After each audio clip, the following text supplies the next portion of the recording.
Halo teman pemilih, kali ini bersama saya Lasman Pesau dalam acara Ngobrol Asik KPU Kota Kendari. Pada kesempatan kali ini, saya bersama narasumber kita, Bapak Iwan Rompubane. Beliau adalah anggota KPU Provinsi Sulawesi Tenggara. Pada seleksi KPU RI kemarin, beliau masuk dalam daftar PAB anggota KPU RI periode 2002-2027. Ayo teman pemilih, mari kita sapa beliau. Gimana kabarnya pagi ini, Pak Iwan? Baik, alhamdulillah Pak Lasman, sehat walafiat. Selamat pagi semuanya teman pemilih KPU Kota Kendari. Terima kasih Pak Iwan sudah berkesempatan hadir pada memenuhi acara undangan KPU Kota Kendari pada acara kali ini. Gini loh Bang, genderang tahapan kan pada tanggal 14 Juli kemarin sudah ditabur. Terkait kesiapan KPU, dalam hal ini KPU Provinsi Sulawesi Tenggara, menyongsong tahapan pemilu 2024 sudah sampai di mana Bang? Baik, untuk menyongsong penyelenggaraan pemilu 2024, KPU Provinsi Sulawesi Tenggara telah melakukan serangkaian langkah untuk mempersiapkan penyelenggaranya dalam menyelenggarakan event tersebut. Yang dilakukan secara rutin dan terus-menerus itu adalah penguatan pemahaman terhadap regulasi dasar, yaitu undang-undang, melalui berbagai kegiatan yang sifatnya internal. Kemudian yang kedua, penguatan soliditas antara komisioner dan sekretariat melalui apa yang disebut dengan penegakan disiplin. Karena KPU ini selain sebagai lembaga penyelenggara juga adalah instansi pelayanan publik. Nah, penegakan disiplin itu dilakukan melalui apel rutin ya, setiap hari Senin seperti hari ini, makanya Pak Lasman dengan saya pakai baju putih ya, sesuai ketentuan. Kemudian di 4 hari lainnya itu dilakukan bergiliran antara pembacaan Pancasila dan mendengarkan lagu Indonesia Raya. Kemudian yang terakhir kemarin ya, KPU Provinsi Sulawesi Tenggara melakukan pelatihan tata kelola yang diikuti oleh semua aparatur sipil negara atau pegawai negeri sipil di lingkungan KPU Provinsi Sulawesi Tenggara. Kurang lebih ada sekitar 250-an pegawai negeri sipil di lingkungan KPU Provinsi Sulawesi Tenggara. Dilakukan pelatihan, diberikan materi, kemudian dilakukan tes untuk mengetahui bagaimana pemahaman mereka terhadap tugasnya. Itu yang terprogram. Kemudian yang tidak terprogram sebenarnya ya dilakukan oleh KPU kabupaten kota, misalnya seperti sekarang kita lakukan podcast. Kemudian juga tentu rekan-rekan kabupaten kota maupun KPU provinsi mengisi berbagai kegiatan diskusi yang dilakukan oleh stakeholder. Nah, ini semua adalah dalam rangka mengasah atau menjaga kemampuan regulatif yang dimiliki oleh penyelenggara sebelum melakukan penyelenggaraan. Yang kedua, ini juga bisa bermakna sebagai sosialisasi tahapan sehingga ritme melakukan pekerjaan itu tetap terjaga. Saya kira begitu Pak Lasman, itu yang sudah bisa kita lakukan untuk sementara ini, dan karena sekarang sudah tahapan penyelenggaraan ya. Nah, sudah tahapan penyelenggaraan, maka hari-hari ini KPU Provinsi Sulawesi Tenggara beserta seluruh jajarannya di kabupaten kota tentu harus mulai lebih meningkatkan kinerja, khususnya mulai melakukan kegiatan-kegiatan yang berkaitan dengan tahapan. Gitu ya. Memang KPU Kabupaten Kota semestinya sudah mulai melakukan sosialisasi tahapan ya. Namun pada publik kan ingin tahu Bang, bahwa menyongsong pemilu 2024 ini kan komplektivitasnya lebih kompleks ya. Ketimbang bukan juga kita membandingkan pada pemilu 2019 kemarin, tapi namun kita lihat bahwa seperti persoalan-persoalan berakhirnya masa jabatan KPU Kabupaten Kota dan Provinsi di tengah tahapan itu kan persoalan-persoalan, kemudian irisan tahapan antara pemilu dan pemilihan pada pemilu 2024, kemudian kampanye yang lebih pendek 75 hari terkait dengan logistik, pengadaan logistik. Pak Iwan melihatnya seperti apa ini persoalan-persoalan seperti ini? Iya baik. Jadi sebenarnya kita memang harus terbiasa dengan ritme yang baru ya. Jadi kalau kita melihat Peraturan Komisi Pemilihan Umum Nomor 7 tahun 2018 tentang,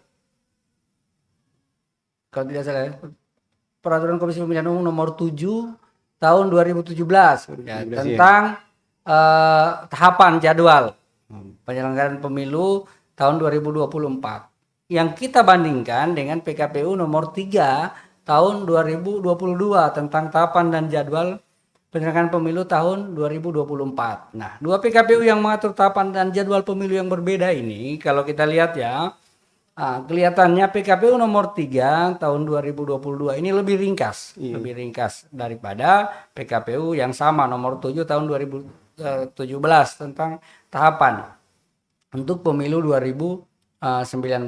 Mengapa demikian? Satu, karena KPU RI yang sekarang menyusun PKPU-nya itu langsung sesuai dengan mandat undang-undang. Jadi sebagaimana dengan mandat undang-undang. Kemudian yang kedua, ini secara taktis sebenarnya dengan PKPU yang lebih ringkas itu membuat ketika ada persoalan-persoalan atau ada yang menggugat tahapan, maka tidak perlu dilakukan perubahan PKPU. Kalau kita ingat PKPU 7 itu sampai 7 perubahannya. Nah, itu sebenarnya adalah satu upaya antisipatif dari segi regulasi untuk membuat pemilu ini lebih simpel, Lebih fleksibel ya Bang ya. lebih simpel lah begitu ya. Terkait dengan tahapan-tahapan yang tidak dimuat di situ, ini kan langsung disebut yang 11 saja yang sesuai dengan undang-undang. Misalnya tidak ada tahapan seperti yang dulu, misalnya tahapan rekrutmen badan ad hoc, tidak ada tahapan dana kampanye, maka itu akan diturunkan dalam bentuk surat keputusan atau petunjuk teknis, di mana tahapan-tahapan yang tidak ada dalam undang-undang itu akan mengikuti tahapan induknya, gitu, akan mengikuti tahapan induknya. Misalnya dana kampanye, dia akan mengikuti kampanye, nah, itu tahapan kampanye. Tuh.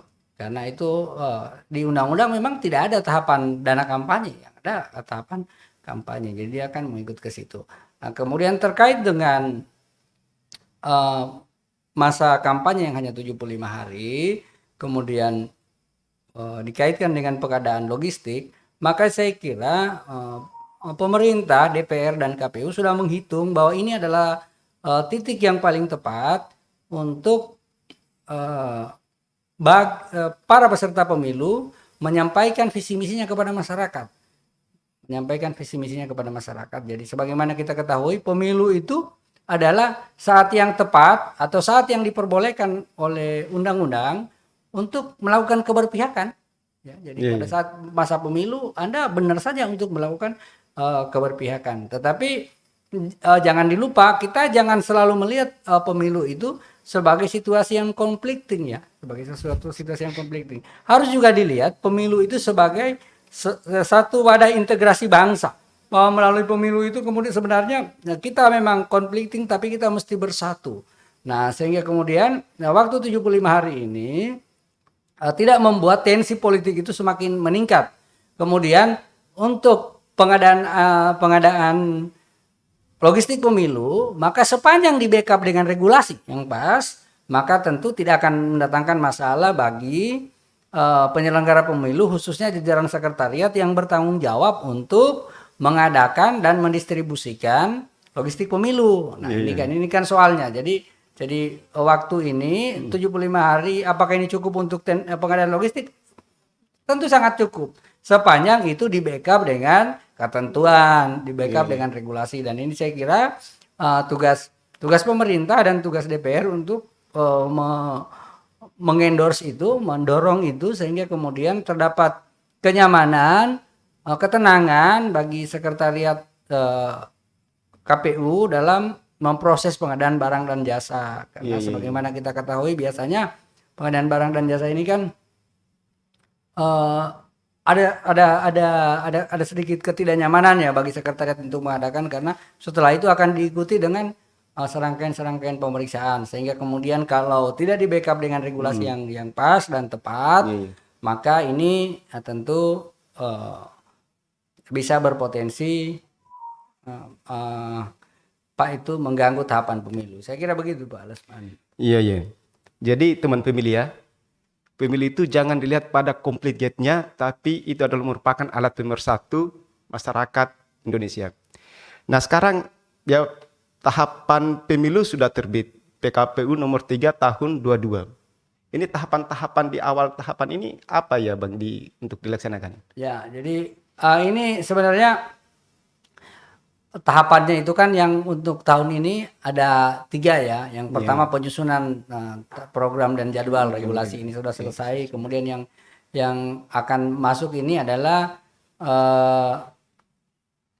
apa itu pemutahiran daftar pemilih ya, dan verifikasi partai politik. Jadi verifikasi partai politik kalau kita lihat tahapannya itu mulai tanggal 29 Juni. 29 Juni Verifikasi partai politik ya. Pendaftaran, verifikasi dan penetapan partai politik itu mulai 29 Juni 29 Juli ya, 29 Juli 2022. Berarti ada waktu sebulan lagi bagi kita untuk mempersiapkan pendaftaran dan verifikasi partai politik untuk peserta pemilu 2024. Nah, dengan tentu metode yang mungkin saja sedikit beda dengan pengalaman-pengalaman yang lalu. Baik siapa yang berhak mendaftar maupun bagaimana ketentuan memverifikasi secara administrasi maupun secara faktual keanggotaan di tingkat kabupaten kota dari partai politik, dan tentu dengan partai politik yang semakin banyak. Nah, kan kita jadi KPU itu karena kemarin saya baru pulang rakor KPU sudah mengundang ya 75 partai yang memiliki legalitas atau terdaftar pada Kemenkumham. Dari 75 partai itu ya, menurut keterangan atau penjelasan yang didapat ketika rakor, ada 33 partai yang diketahui alamatnya, pengurusnya, sekretariatnya, dan menandatangani tanda terima bahwa mereka menerima undangan dari KPU Republik Indonesia untuk melaksanakan sosialisasi. Nah, dari 33 partai itu yang menghadiri rakornya sendiri itu 29 partai. 29 partainya. Kemudian dari 29 partai ini ketika diadakan pengenalan sipol ya, hanya 24 partai yang mengirim calon operator sipol untuk dilatih oleh KPU. Jadi kira-kira ada gambaran bagi kita ya, sekitar 24 partai ini yang kira-kira akan mendaftar. Dan walaupun tentu yang 75 belum dapat kita pastikan ya, mereka tidak melakukan pendaftaran, tapi kira-kira ini adalah angka-angka dasar yang bisa menjadi persiapan kita untuk menyiapkan perangkat di bawah, personil di bawah, bahwa ini sekitar inilah yang harus diverifikasi faktual nanti oleh penyelenggara kita di kabupaten kota. Begitu. Ya, kemarin kan sempat terkait verifikasi parpol ya Bang ya. Ada putusan MK ya nomor 55 tahun 2020. Iya. Ini berimbas pada bagaimana pada tahapan verifikasi parpol. Kalau Pak Iwan melihatnya yang membedakan antara verifikasi parpol pada pemilu 2019 dan 2024 dengan melihat putusan MK ini gimana ya Bang, melihatnya seperti apa? Iya, baik. Jadi sebenarnya yang membedakan putusan MK 55 2020 ini ya, yang inilah yang menjadi pembeda antara verifikasi parpol antara pemilu 2024 dengan pemilu 2019. Ya, jadi sebelum terbitnya keputusan MK nomor 55 tadi, maka semua partai politik itu harus menjalani verifikasi faktual, bukan cuma verifikasi administrasi saja. Nah, semua parpol ya Bang? Semua parpol. Baik yang lolos parliamentary threshold ya? Iya, jadi pada 2019 ya? dengan terbitnya putusan MK 55 ini, kemudian putusan itu mengklaster 3 jenis partai dan bagaimana cara penetapan itu apa namanya, cara verifikasinya. Yang pertama, partai-partai yang lolos electoral threshold ya 4%, parliamentary threshold 4%, dan memiliki kursi di DPR RI, maka kepada mereka hanya dikenakan ketentuan dilakukan verifikasi administrasi. Tuh, ya. Kemudian yang kedua, partai-partai peserta pemilu sebelumnya ya, tetapi tidak memperoleh parliamentary threshold 4% dan tidak memiliki kursi di Senayan di DPR RI, maka mereka melalui verifikasi faktual dan verifikasi administrasi. Kemudian 3 partai yang sama sekali baru mendaftarkan sebagai peserta pemilu. Nah, atau bukan peserta pemilu sebelumnya, maka mereka sama seperti yang tadi melalui verifikasi administrasi dan melalui verifikasi faktual. Ini sebenarnya yang membedakan. Satu. Kemudian yang kedua terkait dengan metode cuplik sampel. Cuplik sampel untuk digunakan dalam verifikasi faktual. Kalau pemilu yang lalu 2019. PKPU-nya itu mengatur dengan metode random sederhana. Random sederhana. Nah, sementara yang sekarang KPU akan menggunakan apa yang disebut dengan metode Kirchen-Morgan. Kirchen-Morgan. Kenapa dipilih Kirchen-Morgan? Karena Kirchen-Morgan itu dianggap ya lebih reliable untuk menggambarkan tingkat sampel yang diambil khususnya partai politik. Ya. Ini kenapa digunakan Kirchen-Morgan adalah sebenarnya mengaca dari pengalaman bahwa seringkali KPU itu ya, sedikit tidak berdaya dalam tanda kutip ketika menghadapi gugatan partai politik menyangkut hasil verifikasi faktual. Karena metode yang digunakan memang tidak reliable sebagaimana dengan penelitian-penelitian ilmu sosial. Maka diambillah sebuah metodologi yang kira-kira lebih kuat untuk menentukan sampel dari keanggotaan. Gitu ya. Karena kita ketahui kan ada 2 pendekatan untuk memverifikasi faktual berdasarkan data. Itu kan partai politik itu kan memasukkan anggotanya ke KPU itu melalui sistem sipol berdasarkan 2 pendekatan. Ada yang pendekatan 1/1000, ada yang pendekatan 1% kan, 1% dari jumlah penduduk kabupaten kotanya. Nah makanya itu ketika menggunakan metode cuplik sederhana, cuplik random sederhana ini itu kelihatannya kurang reliable untuk menggambarkan keadaan dari sampel yang bersangkutan. Ya, jadi itu kira-kira sehingga diambillah Kirchen-Morgan dan menurut penjelasan yang dapat dari KPU RI ini memang sudah didiskusikan dengan berbagai stakeholder yang terbiasa mengadakan penelitian seperti ini khususnya dengan BPS ya Badan Pusat Statistik bahwa inilah yang kira-kira metode yang paling bisa diterima ilmu pengetahuan saat ini untuk menggambarkan keadaan-keadaan seperti ini. Ya, saya kira itu 2 hal yang kira-kira secara dasar berbeda. Kemudian yang ketiga yang membedakan untuk verifikasi partai politik yang ini, pendaftaran dan verifikasi partai politik yang ini adalah semuanya terpusat. Jadi semuanya dilakukan di KPU Republik Indonesia. Bukan lagi seperti dulu dilakukan pendaftaran secara bertingkat, DPP dengan KPU RI, DPD 1 atau DPW dengan provinsi, DPD kabupaten kota atau DPC dengan kabupaten kota, KPU kabupaten kota. Nah, sekarang secara bertingkat. Kemudian yang keempat, semua digunakan secara paperless. Jadi tidak ada lagi kertas yang diserahkan antara partai politik ke KPU karena semuanya nanti akan diterima secara elektronik, dan oleh KPU dikirim ke sistem itu melalui sipol langsung ke KPU kabupaten kota. Jadi yang berkaitan dengan kebutuhan keanggotaan itu langsung dikirim ke KPU kabupaten kota, sementara untuk yang berkaitan dengan KPU provinsi dikirimkan ke KPU provinsi hanya menyangkut dengan kebutuhan KPU provinsi, yaitu misalnya pengurus tingkat provinsi, kantor dan domisilinya, kemudian dengan nomor buku rekening. Nah, sementara yang ke kabupaten kota juga langsung, sehingga kemudian ini memang menurut saya ada sedikit problem ya, khususnya bagaimana KPU kabupaten kota untuk mengecek proses verifikasi faktual di bawah. Karena harus diingat, walaupun KPU kabupaten kota itu melakukan verifikasi faktual, tetapi rekapitulasinya itu dilakukan di KPU provinsi. Sehingga ini kemudian mungkin ke depan kita belum terlambat untuk melakukan perbaikan-perbaikan dan persiapan-persiapan. Ya, kira-kira kalau memang regulasinya tetap seperti itu. Yang Kira-kira begitu. yang digarisbawahi kan Bang tadi bahwa pada verifikasi parpol ya, tahapan verifikasi parpol ya, pendaftarannya terpusat di KPU RI. Sekarang kedudukan KPU Kabupaten Kota dan KPU Provinsi dalam pada verifikasi parpol ke depan ini seperti apa Bang? Jadi- Apakah tugasnya sesuai dengan tingkatannya melakukan hanya verifikasi administrasi atau seperti apa Bang?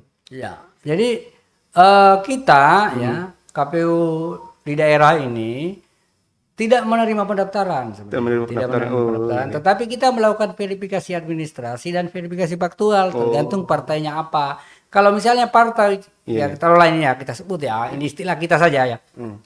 Kalau misalnya partai dengan klaster pertama berdasarkan putusan MK 55 2020 yaitu partai yang memiliki kursi di Senayan, ya maka kita hanya akan melakukan verifikasi administrasi saja.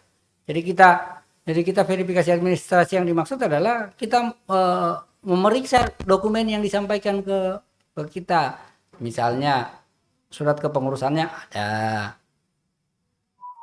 kantornya beserta domisilinya ada, ya Pengurusnya. kemudian rekeningnya, buku rekeningnya ada, ya itu yang dilakukan. Ya, jadi yang namanya verifikasi administrasi itu tidak ada perjumpaan langsung antara KPU ya sebagai verifikator dengan yang diverifikasi. Nah, itu semuanya di atas meja di kantor. Tapi kalau parpol-parpol yang baru mendaftar belum sebagai peserta pemilu 2019 gimana Bang? Nah itu setelah melalui tahapan itu, ya kemudian kalau ada yang kurang ada masa perbaikan, kalau tidak ada lanjut maka mereka akan dilakukan verifikasi faktual. Jadi baru kita bertemu secara langsung dengan partainya. Jadi ini. Jadi kalau verifikasi administrasi tidak ada pertemuan secara fisik antara KPU dengan partai yang diverifikasi. Semuanya melalui dokumen yang mereka sampaikan. Nanti kalau verifikasi faktual baru turun ke lapangan. Nah disitulah ya dimungkinkan KPU mengangkat tenaga verifikator gitu ya, dimungkinkan mengangkat tenaga verifikator untuk memverifikasi khususnya keanggotaan. Nah, karena keanggotaan ini kan nanti akan ditarik anggotanya itu berdasarkan kinerjaan Morgan, sehingga bisa jadi potensi domisili dari anggota yang akan diverifikasi itu lebih menyebar ketimbang kalau misalnya diambil dengan metode random sederhana, cuplik sampel random sederhana. Nah, Ya, oke. Terima kasih Pak Yuan atas diskusinya, pencerahannya di pagi ini. Semoga bisa bernilai ibadah buat kita semua, bisa memberikan manfaat bagi masyarakat Sulawesi Tenggara, khususnya Kota Kendari. Sahabat teman pemilih, selalu ikuti kanal YouTube KPU Kota Kendari, selalu terdepan dalam kepemiluan. Terima kasih Pak Yuan. Assalamualaikum warahmatullahi wabarakatuh.